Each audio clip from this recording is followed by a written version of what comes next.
What's going on, guys, and welcome back to another video, and welcome to your stimulus package update and daily news report for Friday, December 3rd. So yes, a bill finally did pass. What we're going to discuss today: first, we're going to talk about how and which bill passed. Going to give you an update on the stimulus package. I want to talk about the jobs report that did come out earlier today.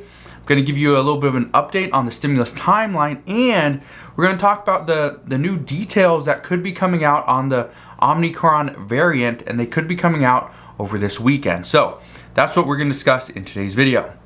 First, let's discuss the bill that was passed. The government funding bill was the one that passed last night through the Senate. It passed through the House earlier this week. It is expected to land on President Biden's desk today, and he will sign it. This bill, it passed with a vote of 69 to 28. Many Republicans were threatening to hold their votes until there was an agreement on banning vaccine mandates. However, the House said they would not vote on a bill that bans a vaccine mandate. So that ultimately didn't happen. However, Senate Majority Leader Chuck Schumer said last night, and I quote, "I am glad that in the end cooler heads prevailed. The government will stay open, and I thank the members of the chamber for walking us back from the brink of an avoidable, needless, and costly shutdown." Here's what I can tell you. Right now, Republicans and Democrats go back and forth as to what really needs to pass, what needs to happen, and on every single front. Doesn't matter if it's the human infrastructure bill, the bill or the Build Back Better Act, whatever you want to call it. It doesn't matter if it's the NDAA, which is the military budget. It doesn't matter if it was the continuing resolution, which they ultimately passed. The debt ceiling, right? Voter rights. Everything that they are trying to work on right now, they're having issues because one party wants one thing, the other party wants something completely different. So, as of right now, what I can tell you is they're at least coming together in enough of a way to pass a bill. At least that's something good to look at. Now, here's what I can tell you. President Biden is going to sign the government funding bill, the continuing resolution or stopgap bill. This is going to happen today. It has to happen today, because if it doesn't, we would actually lose funding and the government would shut down at midnight tonight. So, here's what I want you to understand. This bill is only going to push the government funding until February 18th. At that point, they will have to come back together and figure out how to keep the government funded past that. The expectation as of right now is the only reason why it's so difficult to pass a bill right now is because there's so many bills on the table. That's at least the expectation as of this morning. So this does make things a little bit easier. The good news is this takes one task off of the table for the Senate. So the Senate can now hopefully begin working on things that are the next most pressing issue, which would be the debt ceiling increase, the military budget and human infrastructure bill, and obviously voting rights. All these things extremely important. However, the debt ceiling increase is the thing that should take precedence, because that is the one bill that would actually hurt us extremely bad if that does not get increased. So that's what we know at this time. Now, let's jump into the jobs report that came out this morning. And I told you guys we'd see the jobs report today. We'd see the CPI data come out next week. So make sure you guys are stay tuned on all this, because this is extremely important. Here's what the jobs report came out and said today. Our unemployment rate dropped to 4.2%. That's really good. That is really good. However, we did see a big miss in the added jobs. We were expecting about 564,000 new jobs. However, we only added 210,000. So that was a little bit of a miss, but even though that was a little bit of a miss, that is actually a good sign. And I want to explain why first. What we know, first thing, is when we add too many jobs too quickly. The problem is when too many people jump into the market or the marketplace, the workforce. What happens is if we have too many people coming in at the exact same time, what's going to happen is employers are going to give less wages because they have so many people to pick from. So that creates a little bit of an issue. But while we're talking about hourly wages did increase month over month by 8 cents. That would actually be a yearly increase of 3%. So, good news is that is actually in line with what the Federal Reserve is attempting to try to get with inflation. They're trying to be under 3%, right about 2%. So 3% increase in wages is actually seen as really good. Now, here's the one problem. The problem is right now inflation is at it was over 6%. So if we see inflation at over 6%, yet we see our wages are only increasing by 3%, that's a huge miss. But I'll address that in a minute because they're starting to come into focus, and this is good news. Here's what we do know. We still have about 6.9 million people who are unemployed.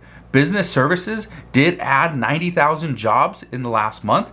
Manufacturing increased by 31,000, transportation and warehousing increased by 50,000 jobs. Leisure and hospitality changed very little, with only 23 added jobs, and retail actually declined by 20,000. And I want to explain, according to experts, this is what is happening with retail. If you've been watching the news, you may have seen there's a lot of smash and grabs where a group of organized looters come in, let's say into a Nordstrom's or CVS or a Home Depot, right? Those kind of been the big stores. They come in, you see this quite a bit in California and Nordstrom's. They come in, they grab the expensive handbags and clothing, shoes, whatever. They grab it all and go running out the door. Well, that creates a little bit of an issue. So people that work in the retail space, especially in larger cities, are actually leaving that industry to go somewhere else because they just can't handle those smash and grabs, right? Some people are getting hurt, but in most cases, people come out of there, they have a bunch of products, but nobody gets hurt, nobody's dying because of it. So at least there's some good news there if you can find it, but yeah, people are leaving because of that one thing. Now, here's where I think things are interesting.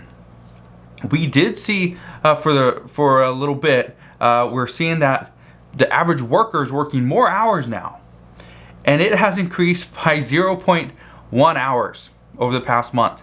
So now the average worker works 34.8 hours per week. So it's interesting that that's there, but it is. Now, why is all this important?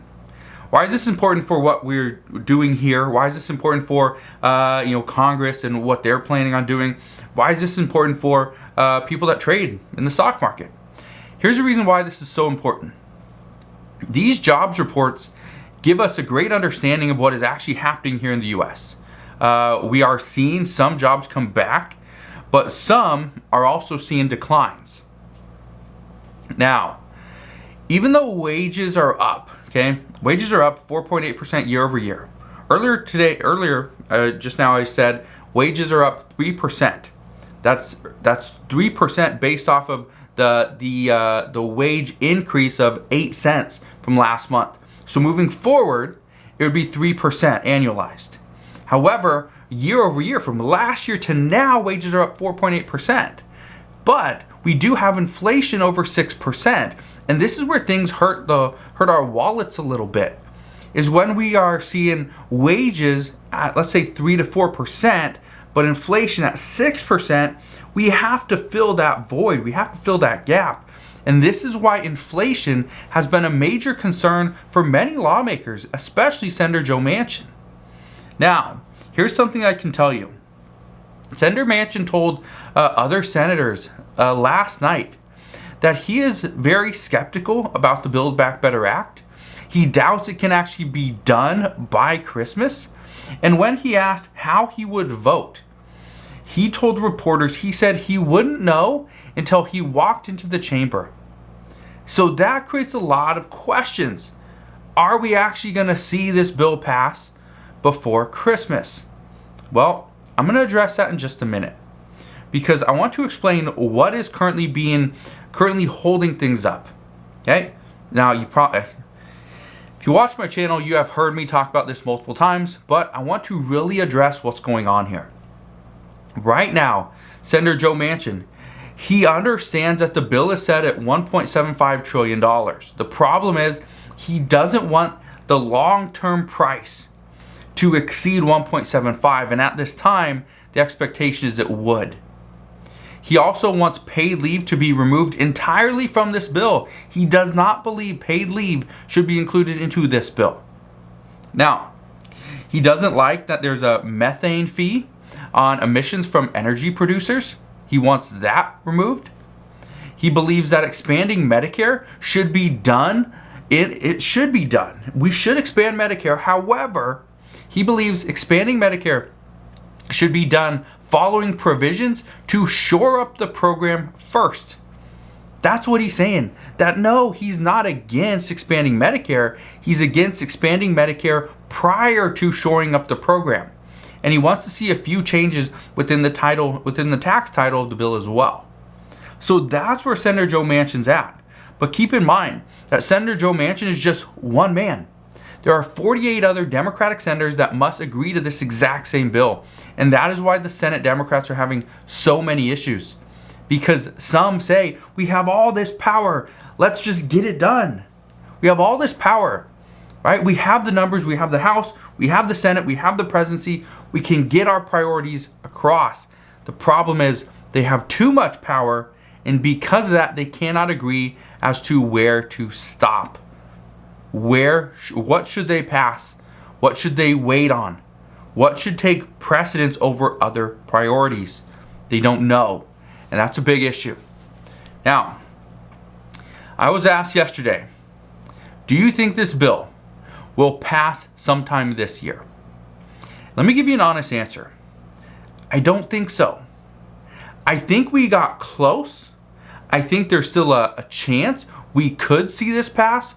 However, and I want to be very clear on this, I don't think it's going to pass because I think the Senate believes they just have too much on their plate.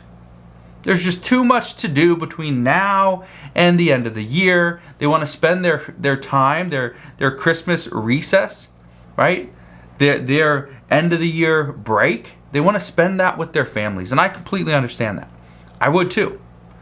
But again, my job is I'm not a senator, right? I'm just a guy off of YouTube. So I would assume that this bill does move forward, but honestly, I don't think it goes up for a vote before Christmas. I don't. Should it?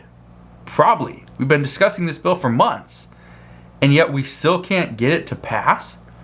We do know that progressives are already bashing Democratic leaders, Nancy Pelosi, Chuck Schumer, even President Biden, because they all said they would have a vote on this. We would have a vote on the $1.75 trillion human infrastructure bill, but all they had to do was vote to pass the $1.2 trillion bipartisan bill. That's why progressives are so upset, because they say we were lied to. Now, that's just my take on this bill, but one Senate Democrat did say that this bill is probably about 20 to 25% likely to pass this year. But keep in mind that Democrats are still waiting on the Senate parliamentarian to rule on this bill. This was said it could potentially come out this week. Now the reports are it would come out next week. So we'll see what happens there. But let's get into some COVID news for today. Omicron has now been detected in at least 5 U.S. states. These states include New York, California, Hawaii, Colorado, and Minnesota. Experts do say that the variant is in enough states now that it can easily hit all states in the matter of weeks. They also say that there's no cause to panic at this time. And as I said yesterday, states and cities would start to impose mandates and tighter restrictions, so just be aware of that. We're already seeing in some more popular states or cities that they are considering, more mask mandates. Okay, some already have certain mask recommendations, but they are considering imposing mandates and tighter restrictions. When I say tighter restrictions, I'm talking about things like restaurants could be closed down a little bit sooner, bars maybe not open so late. Tighter restrictions on sporting events. You might not be able to have the entire venue sold out, right? So things like that. Good news though, the WHO, the World Health Organization, says that the key Omicron variants and their findings could be known in the next couple of days. About 450 researchers across the world have been tasked with isolating the highly mutated variant, so we should have answers very quickly. But so far they are saying that we are 3 times more likely to get reinfected by Omicron than any other variant. And here's the scary part with this. Experts say, as of right now, a quick reinfection wasn't really a concern with the Delta COVID variant because you had the antibodies in your system. Once you got over it, you had it in your system. So a quick reinfection wasn't really a problem or a cause for concern. However, now it is. So that's what we know at this time. But as always, as I know more, I promise I'll come back and share more. Just want to thank you guys for watching. Have a wonderful rest of your Friday. If you enjoyed today's video, do me a favor, go ahead, hit that like button, consider subscribing, and I'll see you guys on the next one.